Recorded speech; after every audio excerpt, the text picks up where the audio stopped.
Saya mau cerita. Ada dua orang sahabat yang tinggal di sebuah desa kecil di Italia. Sebut saja nama mereka adalah Pablo dan Bruno. Mereka adalah anak muda yang memiliki impian yang tinggi. Mereka sering berkhayal bagaimana kalau suatu hari nanti mereka menjadi orang terkaya di desanya. Keduanya merupakan orang yang sangat ambisius. Yang mereka perlukan adalah sebuah kesempatan. Pada suatu hari, kesempatan itu pun datang. Kepala desa memutuskan untuk mempekerjakan kedua anak ini untuk membawa air dari sungai ke sebuah penampungan air di tengah desa. Keduanya masing-masing membawa 2 buah ember dan segera menuju ke sungai. Menjelang sore, keduanya telah mengisi penampungan air sampai penuh. Kepala desa menggaji mereka masing-masing berdasarkan jumlah ember air yang mereka bawa.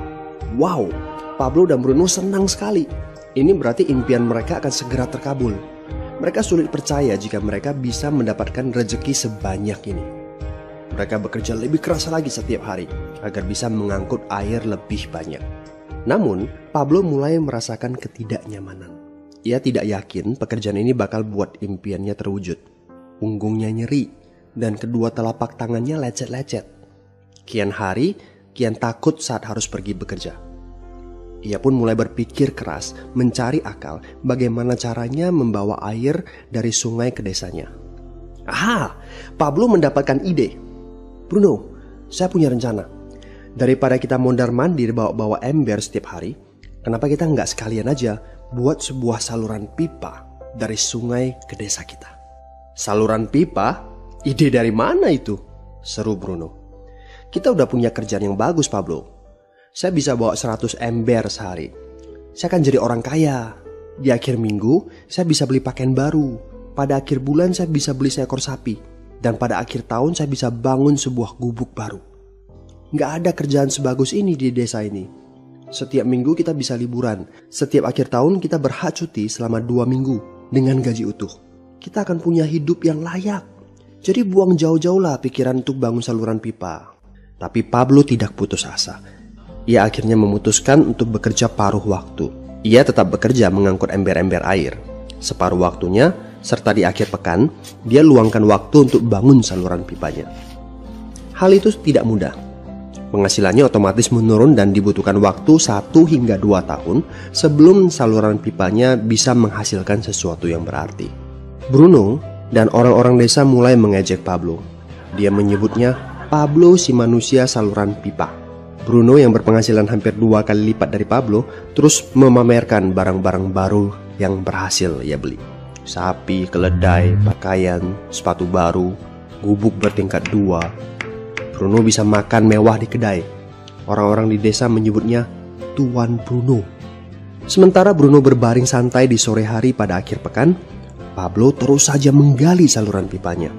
Pada bulan-bulan pertama, Pablo memang tidak bisa menunjukkan hasil dari usahanya. Pekerjaannya memang sangat berat, bahkan lebih berat daripada kerjaan Bruno. Karena Pablo juga harus bekerja pada malam hari. Demikian pula di akhir minggu.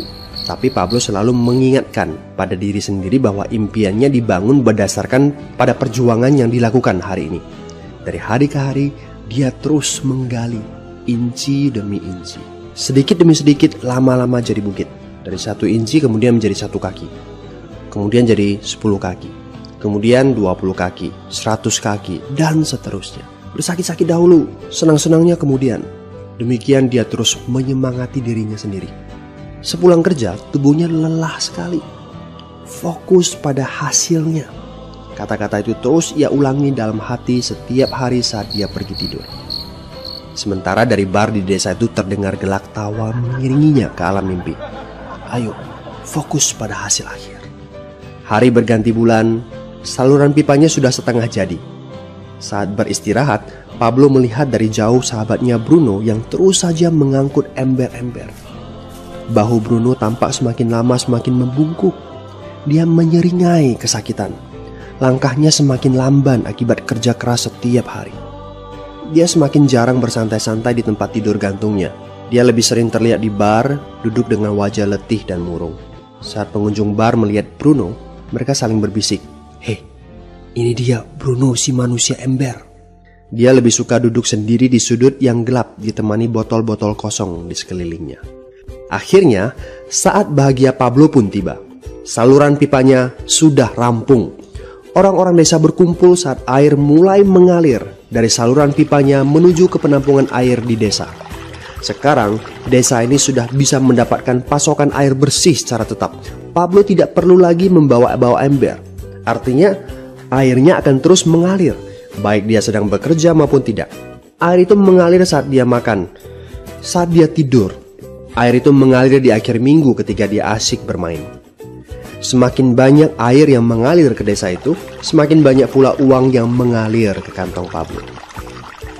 Apa moral dari cerita ini? Pertanyaan yang paling penting untuk kita renungkan adalah, siapakah Anda? Seorang pembawa ember atau seorang pembuat saluran pipa? Apakah Anda hanya mendapatkan penghasilan jika Anda datang ke tempat kerjaan, seperti Bruno pengangkut ember? Atau Anda termasuk orang yang bekerja hanya sekali saja, kemudian Anda dibayar terus-menerus, seperti Pablo pembuat saluran pipa? Jika Anda termasuk orang kebanyakan, itu berarti Anda bekerja dengan menggunakan pola pembawa ember. Anda membarterkan waktu untuk mendapatkan uang. Maksudnya, bekerja 1 jam dibayar per jam, bekerja 1 bulan dibayar per bulan, bekerja setahun dibayar per tahun. Masuk akal kan? Masalahnya, dengan sistem pembawa ember, masuknya uang akan berhenti saat kita berhenti bawa ember. Artinya pendapatan kita hanya sementara alias tidak langgeng. Kalau di suatu pagi Bruno bangun dan punggungnya terasa sakit, sehingga dia tidak bisa bangkit dari tempat tidurnya, berapa uang yang akan dia dapatkan hari itu? 0 besar. Fakta yang harus kita sadari adalah kita tidak bisa bekerja selamanya karena faktor usia dan kesehatan. Jika kita tidak sanggup membarterkan waktu kita, maka kita tidak akan mendapatkan uang. Pablo jauh hari sudah menyadari keterbatasan ini. Karena itulah dia langsung berpikir untuk menciptakan suatu sistem yang memungkinkan dia untuk terus mendapatkan bayaran baik dengan cara barter waktu ataupun tidak. Pikirkan ini. Bagaimana dengan Anda? Anda mau apa kalau besok penghasilan Anda berhenti? Apa yang akan terjadi kalau Anda dipecat? Apa yang terjadi kalau kemudian Anda sakit atau cacat sehingga tidak bisa membawa ember lagi? Bagaimana seandainya perawatan kesehatan yang mendadak yang harus Anda jalani menghabiskan uang tabungan Anda? Apa yang terjadi bila uang tabungan Anda itu langsung menguap dalam semalam? Kalau penghasilan Anda berhenti besok, untuk berapa lama Anda bisa membayar hipotek Anda? Cicilan rumah, mobil Anda, ataupun untuk biaya sekolah anak-anak Anda? 1 tahun, 6 bulan, 3 bulan, atau 3 minggu? Jelas.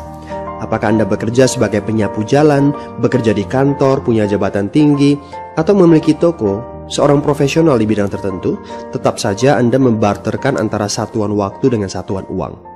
Apakah dengan cara demikian Anda akan aman?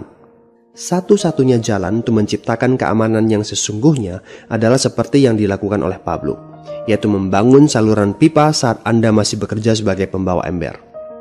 Dengan membangun sebuah saluran pipa, Anda cukup mengerjakan pekerjaan sekali saja, capeknya sekali saja, tetapi Anda akan dibayar terus-menerus. Saluran pipa ini akan memberikan Anda penghasilan walaupun Anda sedang tidur ataupun Anda sedang main. Penghasilan ini juga akan terus Anda peroleh setelah Anda pensiun, pada saat Anda sedang sakit ataupun cacat sehingga tidak bisa bekerja, dan juga dalam situasi darurat. Inilah yang disebut sebagai penghasilan pasif. Anda tahu, saat ini kami sedang membangun saluran pipa yang akan memberikan penghasilan pasif. Mau tahu caranya? Hubungi teman yang meminta Anda untuk menonton video ini.